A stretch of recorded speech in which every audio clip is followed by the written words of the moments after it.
Right, so the pumping music is finished, and here we go onto the high point of your morning, hopefully. I think it's a particularly difficult, I mean, I know we would always say this, but I think it is perhaps a particularly difficult time in the business of journalism at the moment. We are seeing, as you will all have done, sort of the rise of misinformation, disinformation out there and the damage that that can do. We're also seeing social media models that are built on algorithms that perpetuate people's ability to be drawn towards content which may be misinformation and also that can be very divisive. And we're also have seen in recent days and weeks sort of the different approaches towards fact-checking. At the same time, it's perhaps even harder, I think, for us in sort of established news organisations to make money from what we do. For all the reasons that I'm sure you're all too aware of, it's getting harder and harder. However, what we want to show you is still the importance of that trusted news and how really there's a very few number of people who are kind of creating that content. And that also the importance of that for advertisers as a place where it kind of works. So we're going to do that in the context of what we do. And I think, and although this session is about news in the UK, we're going to sort of start with news in the US, where I think sort of a lot of those issues that we're discussing are particularly pertinent. So where should we begin? Let's begin with Donald Trump. And Camilla, how do you think he feels it's going so far? He thinks it's going great. I don't want to be cute or a wise guy, but look, I think the thing about Donald Trump is that, as we witnessed this week with Gaza could be the next Riviera and it should be taken over by America, it's very much kind of channeling the art of the deal. And he sees everything on the world stage as a negotiation that he leads. So I think he takes people completely out of their comfort zone from a completely off-field position in order to drag kind of the centre ground or the status quo towards him to then try and do deals on the back of quite extremist positions. It's a pretty clever negotiating strategy from a certain point of view. He's both thin-skinned and thick-skinned. He doesn't mind the criticism, provided he is in the limelight, provided he is seen as the person sort of leading Western world thinking. We've done a couple of podcasts this week, you know, with the tariffs and now this suggestion about making Gaza great again. You know, is it madness or masterstroke? Some of it seems like madness, but at the same time, this idea that he engenders debate about issues that have long been unsettled, I think is not just interesting from a journalistic point of view, but just generally. And I'm sure Kevin and Lara will agree that journalistically, it was certainly a better thing for the news business for Trump to have become president than Harris. Yeah. Although on that point, Kevin, what is the best way for journalists to do their job around something like Donald Trump, where it can sometimes feel like the ground is moving beneath you all the time? I mean, I think you have to... I think Camilla's right. From a news perspective, Trump being in the White House is obviously box office. Every day, there's a good chance you'll wake up in the morning to him having said something crazy. Like yesterday morning, we woke up to the Gaza stuff. I think you have to treat what he says cautiously, because already we've seen this morning the White House rowing back on what he said yesterday. This is what he actually meant. So don't take him too literally, and be prepared for him to say something else, even crazier, the next time he stands behind a microphone. But journalistically, isn't there a responsibility to report what somebody says literally? Yeah, no, we've got to absolutely report on what he says. And you know, we're used to politicians being very careful about their language, being very cautious, which makes our jobs a little bit more difficult. It's, I've got to say, a bit refreshing to have somebody who just shoots from the hip. But you have to quote him. And if he says, like he said about Gaza, that he was talking about moving people permanently out of Gaza, now we're being told actually what he meant was temporarily while America rebuilds it and then they can all move back in again. That's not what he said. So that is a U-turn, call it what you like. So you're right, you do have to take what he says literally and report it fairly. You know, we've all got our own political opinions, but I think it's incumbent on us not to try and inject too much of that into our coverage. I think trust is very important. People have to be able to trust that what you're saying is accurate, first and foremost. And I think we should just be prepared for more of this madness over the next 4 years. I know. Well, that was going to be the big question to you, Lara. So what can people expect to see over the next 4 years? Yeah, I think, and just on that point about whether or not you should take Trump at face value, I think it can also be a bit of a cop-out that certain politicians use when they caveat conversations around this by saying you should just watch what Trump does, you shouldn't necessarily listen to what he says, there could be a big chasm between the two. And often from a politician's perspective, it can be quite convenient to say that because they find it very, very difficult to engage meaningfully with things that are quite controversial that Trump might say. And so that's one of the reasons why as journalists, it is quite important to press on this because yes, he might not do everything that he says, but what he says is vitally important. He's the president of the US. Looking forward, I think what's quite interesting is actually when you look at his coalition, it's massively united around his victory, but it's a pretty diverse coalition on some particular issues that are going to be hugely important. So, for example, on tech and social media, there is actually a great diversity of thought among different parts of Trump's support base on that question, especially around regulation. And that will be very interesting to see domestically. Likewise, internationally, there are some real isolationists around Trump. You have some more conventional appointments in the form of Marco Rubio. But you also have, at the moment, not necessarily hugely coherent, although I really agree with the art of the deal, strategy from Trump when it comes to whether or not he's interventionist or whether or not he's isolationist. So if you look at his comments on Gaza, for example, they are quite clearly quite interventionist. If you look at what he's done with US aid, with the aid budget in the US, completely, basically scrapping it, you would say, well, that's quite plainly isolationist. And so there will be these kind of tensions, I think, in the coming years, especially around some of the people that work around him. Elon Musk, for example, will be a really interesting thing to watch. And I agree, it's a complete box office for all of us journalists. Camilla, on that point about Elon Musk, which is fascinating, and you can see that there are quite a few areas whereby it could blow up with him and Trump, China in particular, and also regulation around social media. So much has been made of the fact that Elon Musk has essentially was the vehicle that got Trump back into the White House. Do you think that's true? No, because I think the vehicle that got Trump back into the White House was the Biden administration, to be perfectly honest. I mean, when I went out to cover the election and I went to this rally in Pittsburgh, it really struck me what a diverse crowd of supporters he had managed to assemble. And almost universally, whether they were young, old, second-generation immigrants, black, white, professional class, wearing hard hats, they were all convinced that Trump was going to make them richer in some way.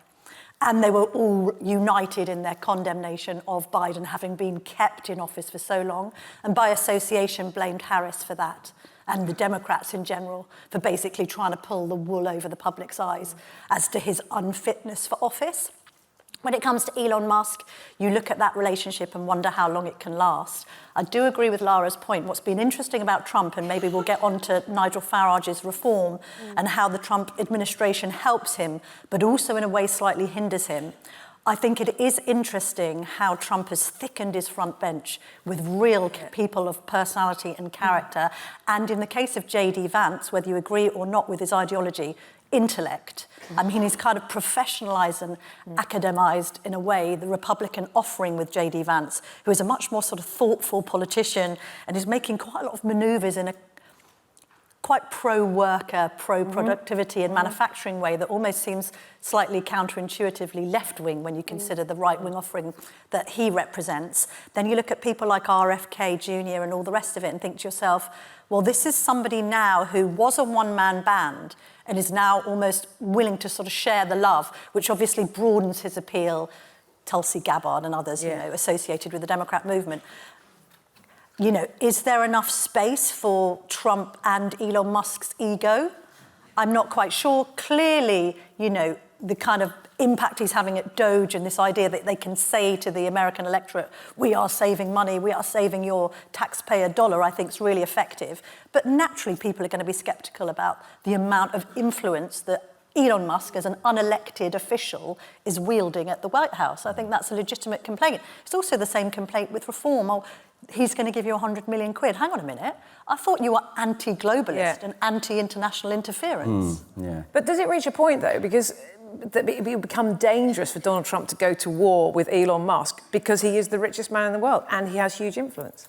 Well, I mean, right now it looks as though he's managed to square off not just Elon Musk, but obviously Jeff Bezos, all the other tech bros, if you want to call them that. He had them all there at his inauguration. They all chipped into the inauguration fund. But yeah, I do think that I'd be very surprised if their relationship, the Trump-Musk relationship, lasted the course. They're both obviously men with huge egos and hugely unpredictable. The idea, I think, that Trump and Musk can just rub along quite happily for the next 4 years, I think is pretty far-fetched. We saw it the first Trump administration. You know, he burned through so many senior figures in his government. The difference being, obviously, that Musk, were he to be ostracised and cast into the darkness by Trump, has this platform and has an awful lot of money and has an awful lot of influence and power. How he would react to that, were that to happen. But I'd be astonished if they managed to last the full 4 years together. And Lara, obviously, we've also seen Elon Musk's influence in our politics here when he sort of very firmly took against Keir Starmer last summer. And then that seems to have sort of gathered a certain momentum. And he's also taken against a lot of big brands as well who are advertising on his platform. But what is the risk, do you think, to politics here of Elon Musk? Or is it overstated? It's a really interesting question because this is something that they grapple with in Number 10. And when you speak to people in Number 10, they will say it is a constant and live debate about how you deal with Elon Musk, given that people can't ignore him. If he says something about UK politics, he says it on a massive platform, it is obviously going to be covered. At the same time, there is a risk in responding to it and therefore giving it more momentum, in some way sort of accepting the premise of this debate that you are, as the Prime Minister of the United Kingdom, expected and supposed to go up against a tech billionaire in another country who you think is making completely unsubstantiated claims. But I think they are getting to a place where they feel that these things do need to be robustly defended. And I'm sure that you will hear more of that over the next few years. With Elon Musk, it's always quite difficult because I think this is one thing someone in Number 10 said to me, which I thought was correct, is you don't know how long he's going to be interested in UK politics obsessively for from 1 week to the next. And you risk by wading into it, giving it more air when actually he might suddenly say, I want to talk about Germany this week. And that's my focus because there's an election there, for example. Or actually, I think you've noticed this actually since the inauguration, that he's clearly got a lot on his plate with Doge. There's clearly a lot going on in the US. And actually since inauguration, he hasn't said quite as much about UK politics as he did before. So you do have to kind of take his kind of certain attention at that time into being. And I think they do really hope that he is so busy with the US that actually perhaps he's not going to be as interested in the UK as time goes on. But we'll have to see. Clearly, he does have a big interest in Reform UK and in the future of the right in Britain. So I can't see that going away. But his priorities in America are obviously very big right now. And Camilla, sort of putting that in the context of journalism. So when there is this content, some of which is absolutely fine free speech, some of it is based on inaccuracies. What's the best way journalistically to kind of get those messages through about what's really going on? Well, I think, trusted news sources check their facts and are subject to regulatory and indeed legal constraints. And unlike social media, we can't just publish stuff with impunity. And there is a difference between supporting and championing freedom of speech.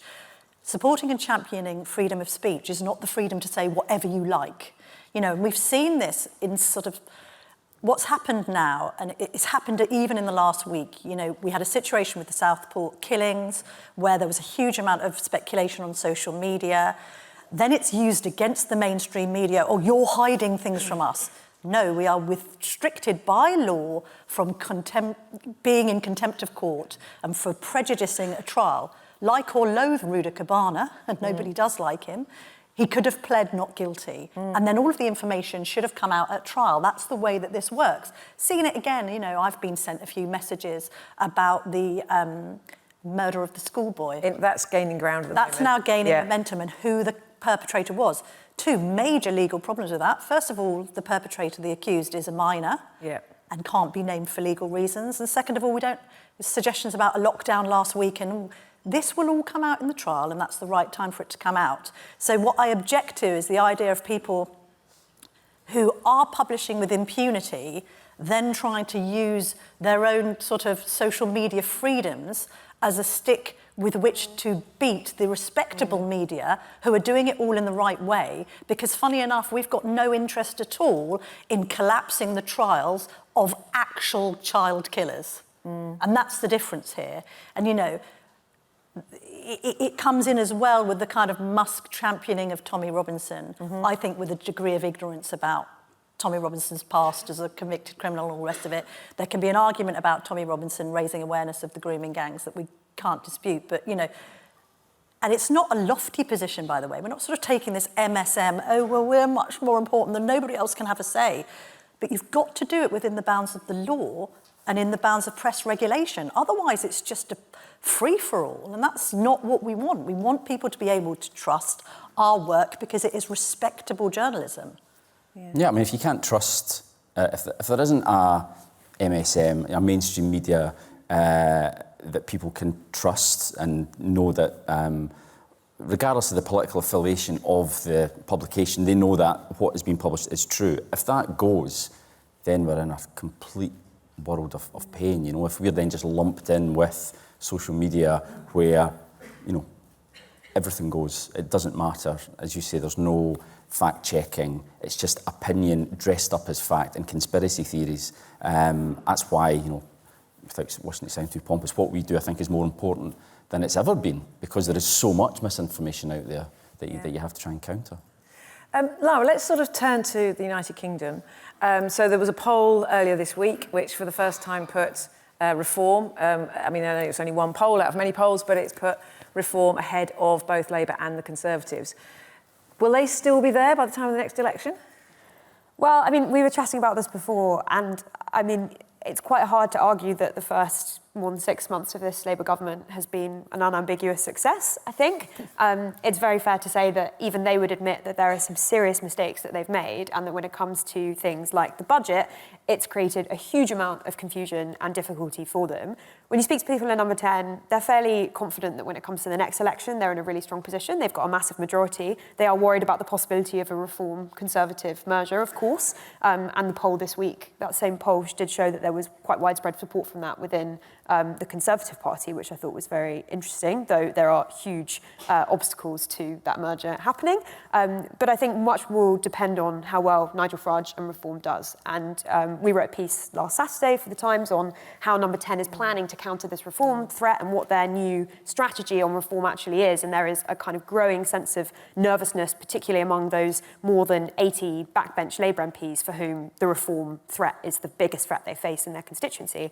And Number 10's position is to say, first of all, we want to go explicitly after Nigel Farage. We think that actually there are 3 areas on his past support for some payment on the NHS. Now, he said in the Commons yesterday that's not true. Reform believes in free healthcare at the point of delivery, but nonetheless, that's why you see Wes Streeting, the Health Secretary, getting into a fight over this. He also says that they also say that Nigel Farage has been supportive of Liz Truss's mini-budget before, and that's something that the Labour government wants to talk about all the time because they think it is something that the wider public sees as a big mistake of the previous Conservative government. And they think that Farage has been equivocal on Putin, and they think that the public are hugely supportive of Ukraine. And so these are the 3 pressure areas where they really want to go after Nigel Farage. They also think, which is interesting, that they need to help their MPs be more minded of their local constituencies and build up something called an incumbency bias.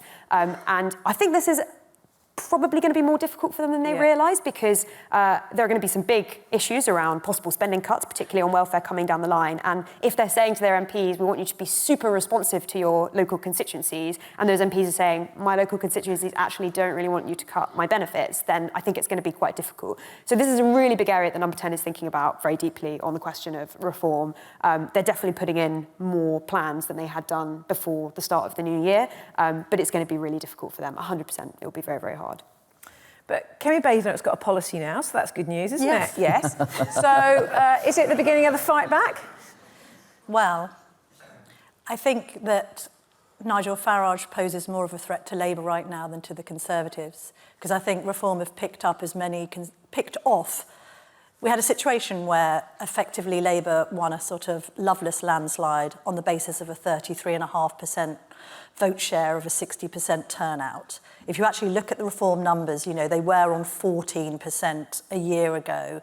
Now they're up to 25, 26. Obviously, they need to have a number beginning with a 3 to be close to power at all. It does look like the Tories in any coalition are going to be the junior partner. You then have to ask yourself, well, if the Tories are second in blue wall seats but Reform is second in red wall seats, then the threat is inherently to Labour.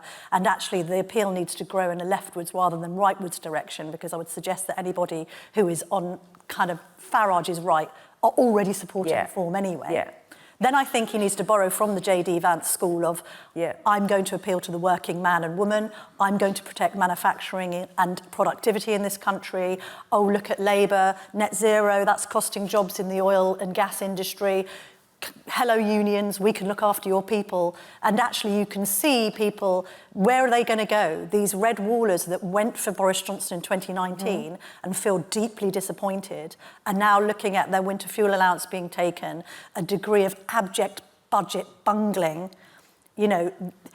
What's interesting is this first 6 months for Labour, which has been, is Chris Bryant still here? An unmitigated disaster, predicted by the Telegraph, Natch, but hey, we did say. Is that baked in now? Is it 1992? John Major, Keir Starmer's John Major, I'm going to have to grind through this till the next election. Their Black Wednesday moment, arguably, could be if we go into recession. I think if we go into recession, after Rachel Reeves and Keir Starmer have promised this huge growth agenda, they are in really deep doo-doo. So it's not so much about Reform's success here, but Labour's failure. And the impact of Trump and this disruption of the status quo is, I think, a little bit like Brexit. You're going to get a lot of people just ticking the Farage box, because they're literally, it's the F-it factor. How much worse can it get? We trusted the Tories, who are meant to be the party of competence. They cocked it up. Labour have been even worse. I get that this guy's a campaigner and a show-off and a gobshite, but actually, some of those Reform MPs seem to have had jobs before politics. How much worse can it get? Well, so the government would say that they're planning, I think a lot of their idea is about governing their way out of this situation. And I mean, we're going to see, hopefully today, interest rates might be coming down the Bank of England. There's certainly all the talk about deregulation is really impressing some of business. I think they're feeling a lot more optimistic than they were before Christmas, say. We're starting to see movement around benefits. We're starting to see movement around returns of immigrants. Big business, but not small and medium sized. No, but we are seeing progress, and we're only 6 months in. So, Kevin, do you think there is an opportunity for them to govern their way out of this problem? Well, there is an opportunity because they are obviously the government. They have all the levers of government. It gives you a huge advantage. They've got a massive majority. So I think that's where the John Major comparison slightly falls down. They are still going to have a massive majority come the next general election. I think as well, we've got to remember that the next election is more than likely 4 years away. Now, if you think back 4 years ago, Keir Starmer's leadership was in crisis.